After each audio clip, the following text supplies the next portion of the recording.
talk is based on work by Scott Aaronson, Shalev Ben David, and Kothari. The talk will be given by Shalev, and this talk is also the recipient of the Best Student Paper Award for Shalev. And so I think maybe before I get started, let's just give him a round of applause.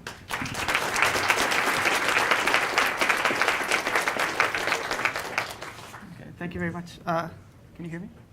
Okay. It also happens to be my birthday today. I'm sure that was fun. Okay, so I'll be talking about separations in query complexity using cheat sheets. Okay, so some of this will have a bit of overlap with Andres's talk yesterday. We start with query complexity. So query complexity is a model for studying the complexity of functions, and particularly for comparing various resources like quantumness and randomness for use in algorithms. So in query complexity, we have a fixed Boolean function from 0, 1 to the n to 0, 1. And the question is just how many queries to a string x do we need in order to compute f of x? So in this setting, we know f. We don't know x. And we make queries to the bits of x.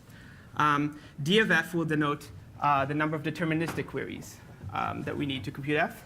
R of f would denote the randomized queries with bounded error. And Q of f would be the number of quantum queries necessary. Andres went over some of this yesterday. Okay, so I'll just give a really quick illustration here. Yeah. To compute f of x, you need only one query, which is f of x.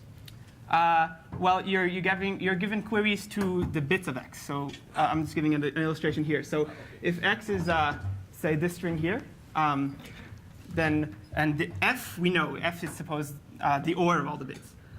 Then we get to say I want the value of this bit here, and then we see this bit is a 0, and then we say give me this bit over there, and that bit is also a 0. And when we find a 1. Well, now we know that the OR of all the bits is 1, so we're done computing f of x on this particular x here. Okay? All right. So for the OR function, for specifically that function, we know that the number of queries we need in the worst case is n. And with the randomized algorithm, it's also roughly n. With a quantum algorithm, we can, of course, use Grover search to do it in roughly root n. And I guess the remarkable fact about query complexity is that we can actually prove these. This is actually for sure. So the equivalent statement for computational complexity might be that there is no polynomial time algorithm for SAT or something like this, where SAT here is the equivalent of black box search, of finding the hidden one. Of course, we can't prove that in the computational complexity setting, but we can prove the analogous result in the query setting, which makes query complexity a useful tool for examining these questions if we hope to actually prove things. Okay, and in particular, we're interested in the question, what are the largest gaps between deterministic and randomized algorithms, or between randomized and quantum algorithms? So we're looking for functions that will replace OR in these equations that will provide the largest gaps. So just right off the bat, we can just find a function that has a giant separation between D and R. The function will be 1 if the Hamming weight of the string is at least 2/3, at least 2/3 n. So that means 2/3 or more of the bits are 1. And the function is 0 if it's at most 1/3. And we'll just assume that the input string satisfies one of these two conditions. And then it's not hard to see that you can actually evaluate this function on an unknown string using only one randomized query. You just pick a bit at random, see if it's 0 or 1, and then you have the answer with bounded error. But deterministically, you can never be sure. Deterministically, if the input is worst case, you're sort of stuck having to look at 2/3 of the bits or so before you're sure. Now, I guess the point to stress here is that we use this assumption. We made this assumption that x satisfies one of the two conditions. We have this promise on x. And that's what allows us to get this giant separation, like the 1 versus n type separation. So this is called the promise setting, I guess. in the promise setting, we have a full separation between deterministic and randomized query complexities. And we can ask, of course, the same question for randomized versus quantum. This is with bounded error. And Simon's problem from 94, I'll put it up here. It gives logarithmic, it has logarithmic quantum query complexity, and it has roughly root n randomized query complexity. So it's an exponential separation. You can do a little bit better. There's a function called forrelation, which will actually be presented right after this talk by Aaronson and Mbinus last year. And so this function has quantum query complexity of 1 and randomized query complexity root n over log n. And you can maybe do even better than that with a function called k-fold correlation. This function has quantum query complexity k, where k is a parameter here. And it's conjectured to have randomized query complexity n to the 1 minus 1 over k. So this is only a conjecture. We're not sure at this point. And if it's true, then it will give us a log n versus n separation if we plug in k equals log n.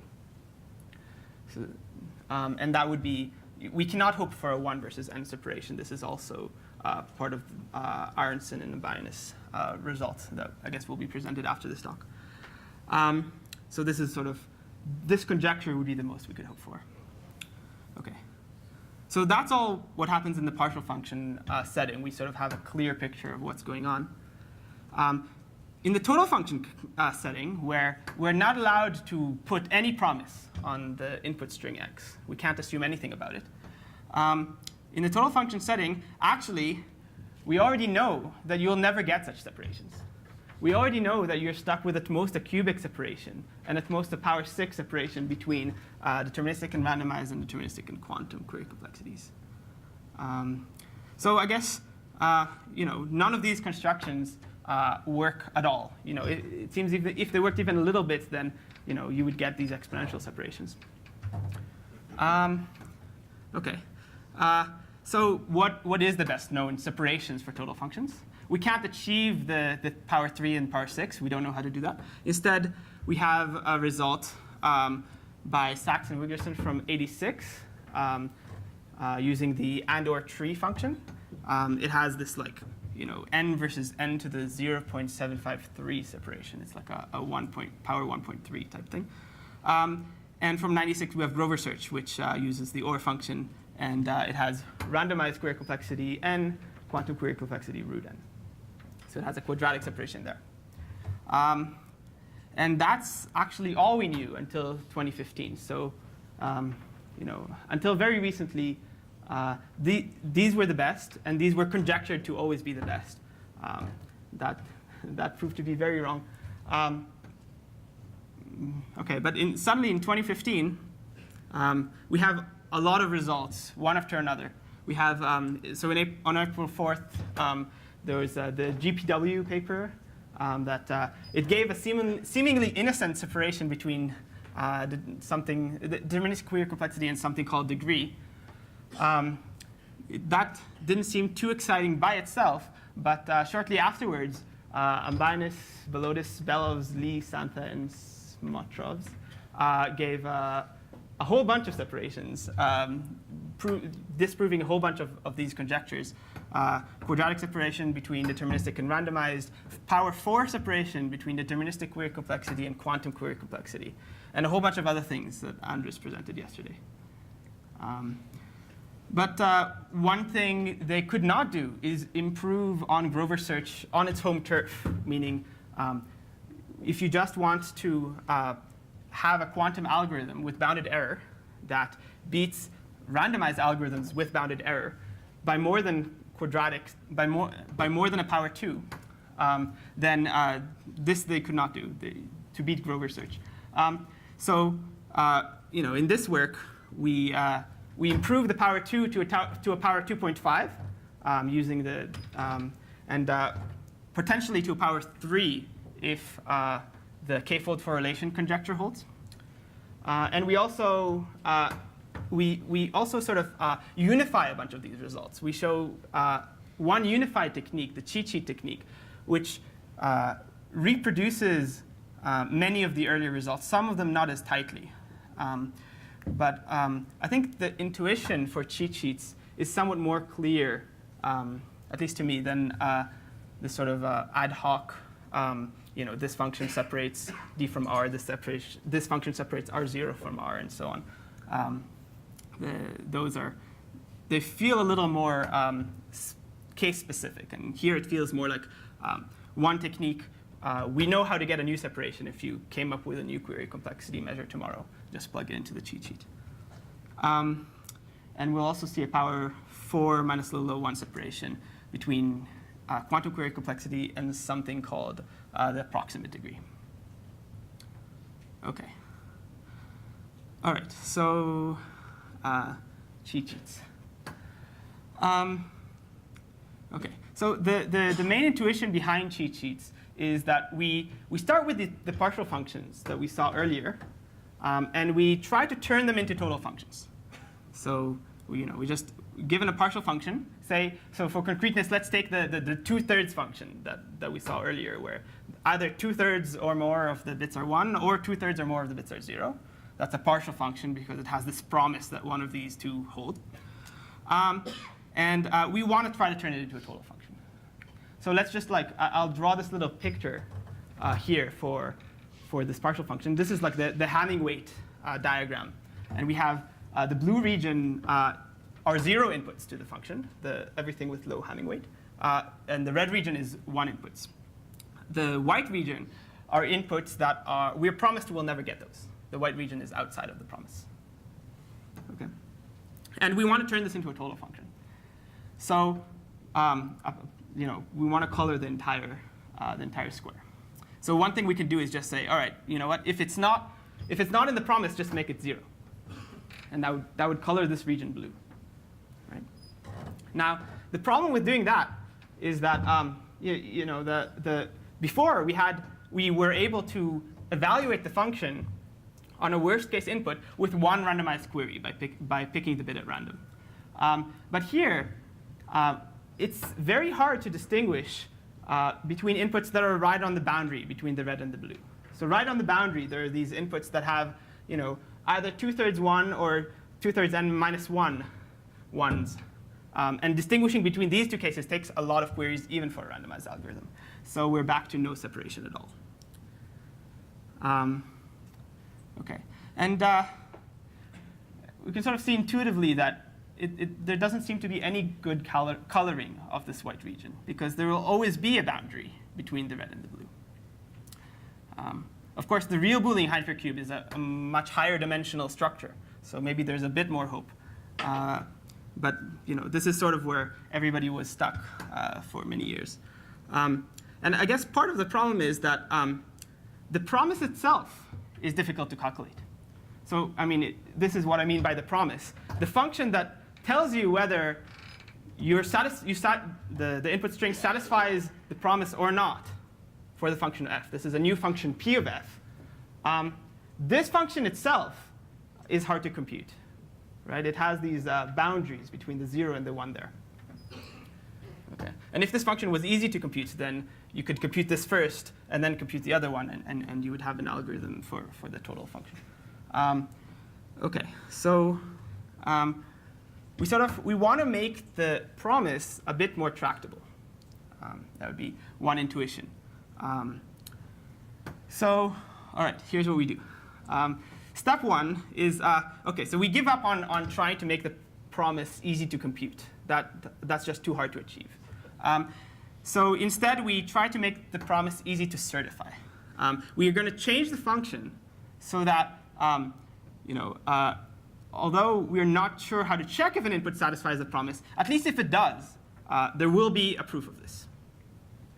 So, and also, if it does, there will be a proof of whether it's 0 or 1. OK. And at the same time, we will not decrease d of f. That's also important. We want to maintain a separation between d of f and r of f here. OK. And so here's the idea. The idea is we take the function, this 2/3 function, and we compose it with a function called and/or. I'll draw the function here. The and/or function just asks, in this matrix, is there an all ones column? Okay, and the main property of the and/or function is that if there is an all ones column, I can prove it to you in root n bits. I'll just be like, look, here it is. This is now you're sure that there's an all ones column, and you didn't have to look at all the bits.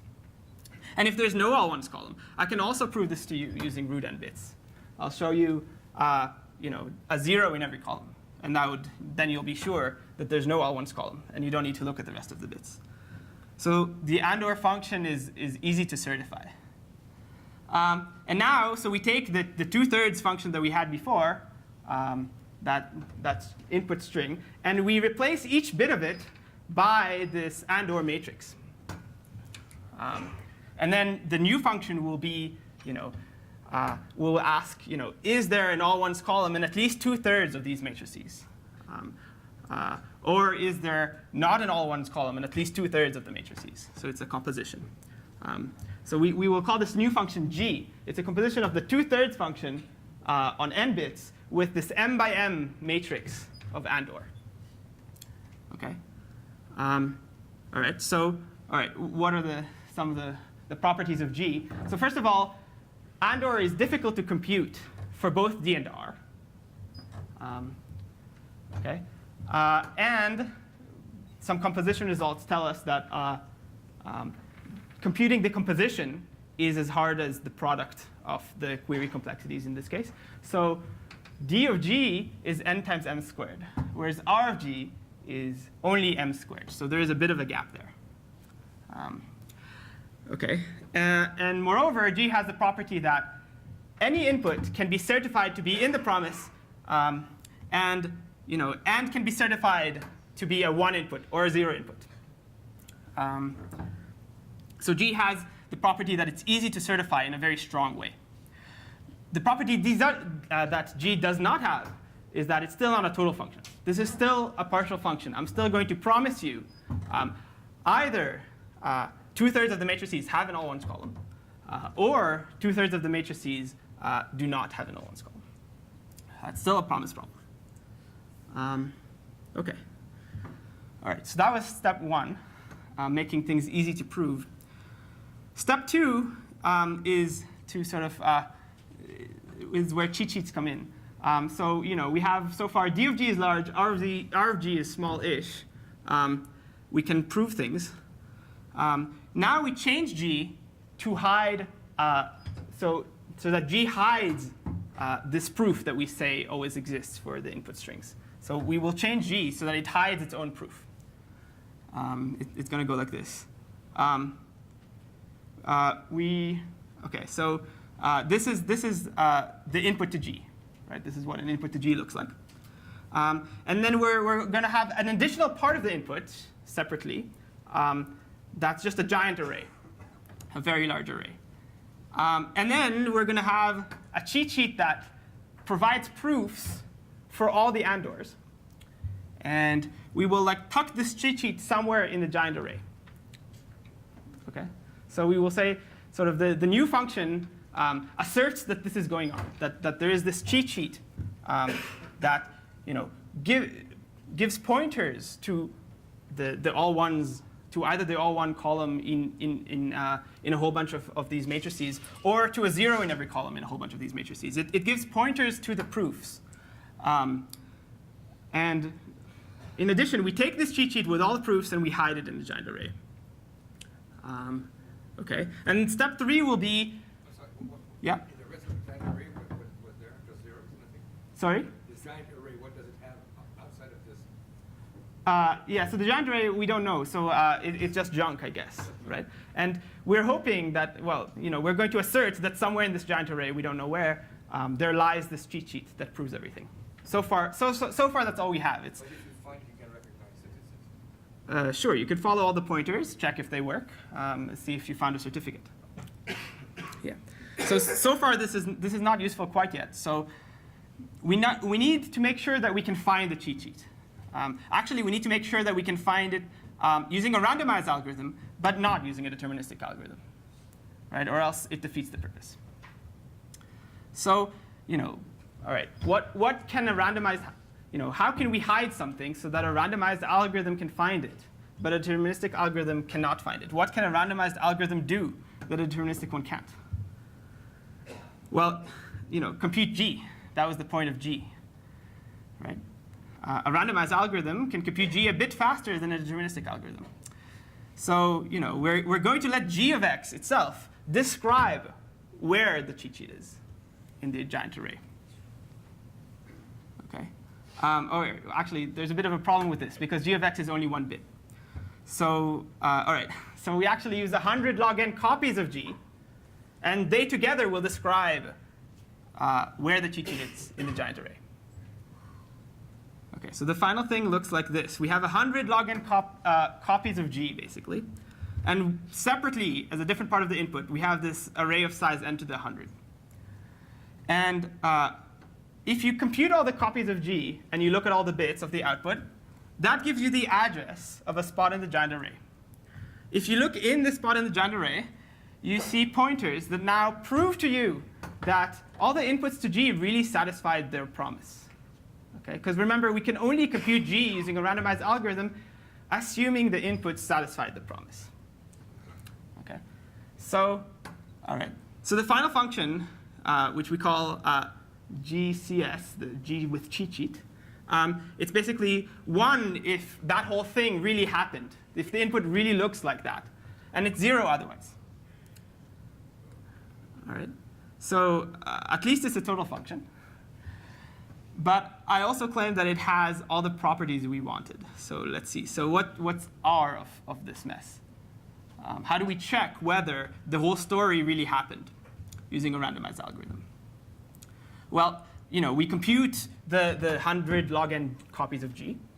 OK, so that takes, each takes OM squared. And then afterwards, we need to check that the array spot we found had the cheat sheet that was supposed to be there. So that requires basically following all the pointers, seeing that they really prove that the input to G satisfies the promise. OK, and there's nm pointers. OK, and they only take logarithmic queries to read.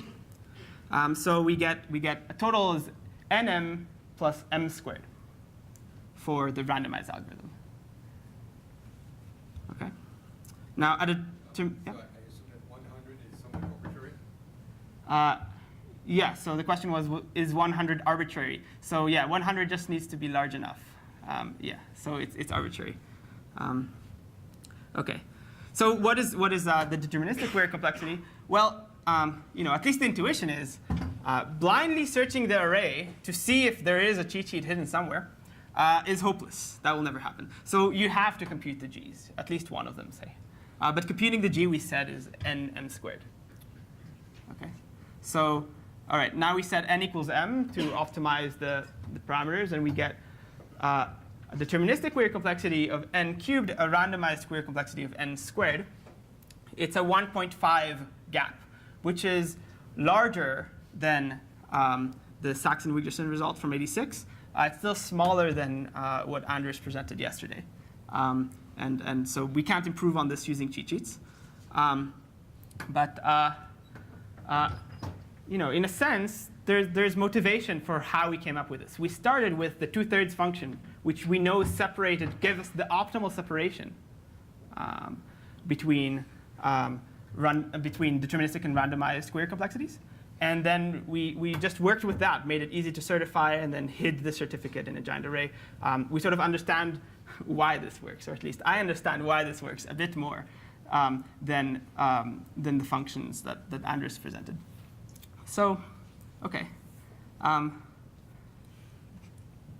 This is the story for randomized versus deterministic. I guess the real result here is that it also works for randomized versus quantum query complexities to give us some more than Grover speedup, a super Grover speedup. So, all right, let's see how this works. OK, we start with exact same framework. Remember this 2/3 function there was f. That was and/or, and that's g.